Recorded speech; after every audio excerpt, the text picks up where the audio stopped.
Put your hand up if you've had first home quirks. Me, for sure. I remember my first home. And I know a lot of my clients who are predominantly, I tend to work with a lot of first time sellers. And I even remember, but there's a saying out there, when you buy your first house, you've already bought your second. And I think that applies to probably cars too. But my first house was a brand new build, bought it on spec from a builder. 1,050 square foot semi-detached seemed like actually a fairly sizable house when you only had a bedroom at your parents' house before that. But the reality is it was way too small.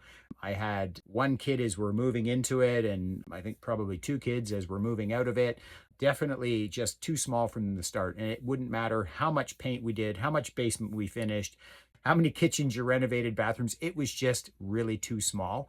And it was always like, what's that next house going to look like? Now, hey, hindsight being what it is, I think I paid $142 for that house from the builder. Now, this was in Newmarket, and that house just listed last year for $799, the exact house. And I'm just like, wow. So if there was a real quirk to that, I probably should have bought 3 of those at the time. That would have been the real quirk. But definitely quirks with first homes. It's okay. It's natural. Not everything's going to be perfect because it's not your budget necessarily that you want to be in, but it's the one you are in, and certain features around the house. And I find that's really difficult for first time buyers now, because God, back when I bought my first house, I think my interest rate was 7.5%. So it was really all you could do just to fit yourself into that one house in terms of budget. And then, of course, now with interest rates being, gosh, and I'm only 52. And so 30 years later, interest rates are now under 4%.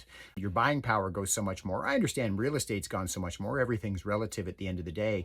But boy, definitely been some changes in real estate. But quirks in a first home, ooh, tons of them. I'd love to know from you. What are the quirks that you had in your first home? Too big, too small, too ugly, too old? What was it? Or was it perfect? Tell me in the comments.